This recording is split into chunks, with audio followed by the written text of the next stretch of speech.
Hello my dear friends, के निराला mathematics classes में आप लोग का एक बार स्वागत है। और मैं जो आज वीडियो बना रहा हूँ, करीब 2 महीने के अंतराल के बाद मैं वीडियो बना रहा हूँ। आप लोग मेरे वीडियो को सपोर्ट करें, लाइक करें, शेयर करें। क्लास 10th का मैंने NCERT मैथ सॉल्यूशन हल कर रहा था और आज मैं वर्तमान में एक्सरसाइज 5.1 के क्वेश्चन नंबर 1 का सभी प्रश्नों का हल कर चुका हूं।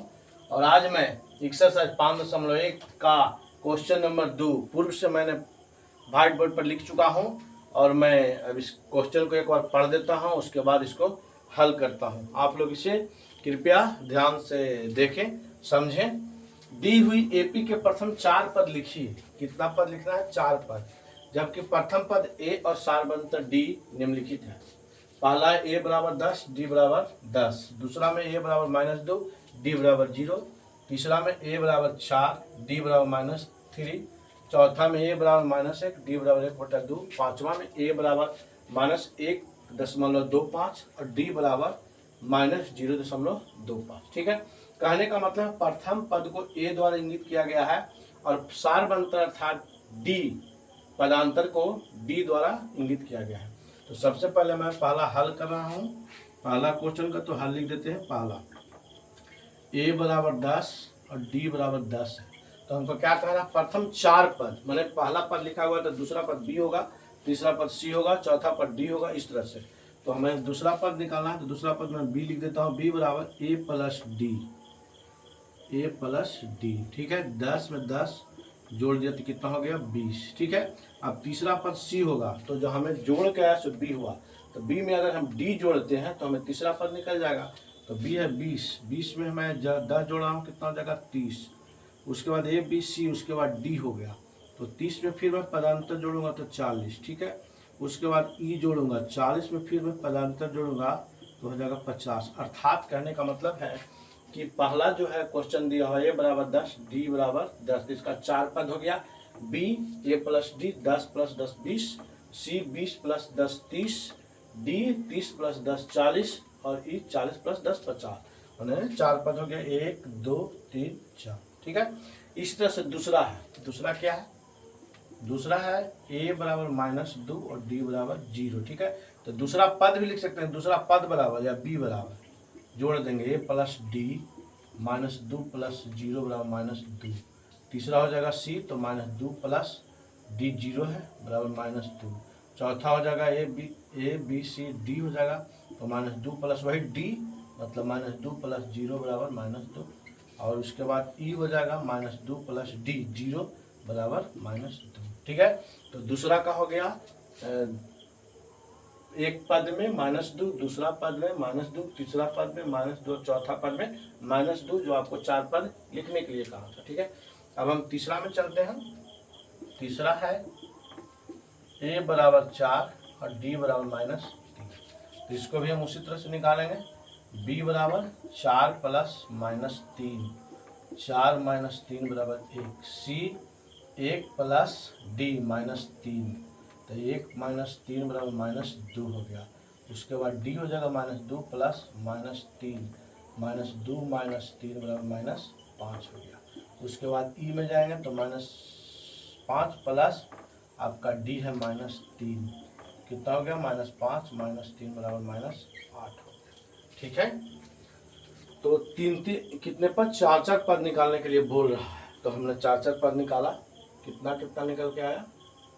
तीसरा का निकल के आया है 4। क्या निकल के आया? तीसरा का मेरा निकल के आया ए बराबर 4 है और डी बराबर -3 है। तो दूसरा पद निकालना है, तो 4 में -3 जोड़ा तो 1 आ गया। फिर आपका जो तीसरा पद निकालना है सी, तो मेरा निकल के आया 1 में फिर हम पदांतर -3 जोड़ा तो मेरा -2 हो गया। फिर जिसको दूसरा तीसरा चौथा पद, तो जो निकल गया -2, उसमें हम पदांतर -3 जोड़ा तो मेरा -5 हो गया। उसके बाद अगला पद -5 में फिर मैंने पदांतर जोड़ दिया -3, तो मेरा -8 हो गया। ठीक है।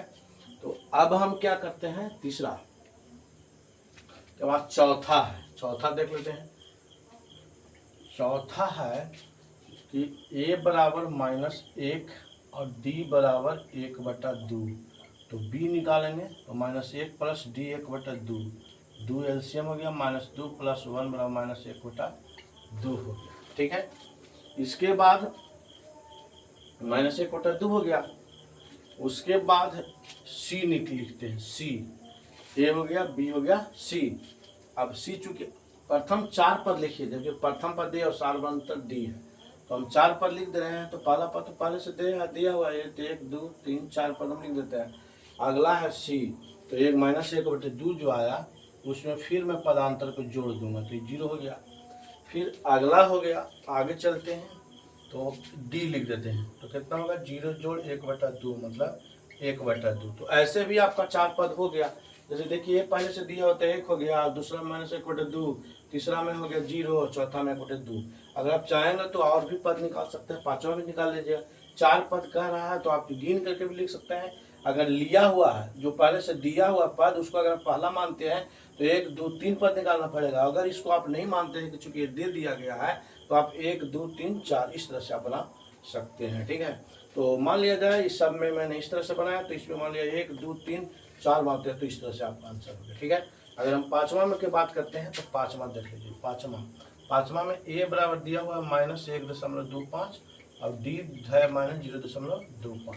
तो आपका b दूसरा पद निकालना है, तो -1.25 जोड़ -0.25। ठीक है, इसको हल करेंगे तो -1.25 -0.25 जोड़ेंगे तो कितना हो जाएगा -1.50। क्लियर। अब हम लोग क्या करते हैं आगे, इसको मैं मिटाता हूँ। ठीक है,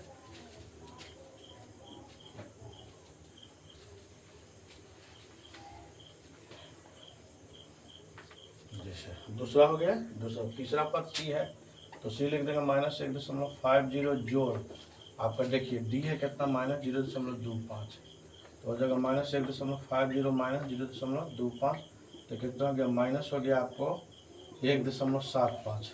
ठीक है, उसके बाद आगे हम चलते हैं।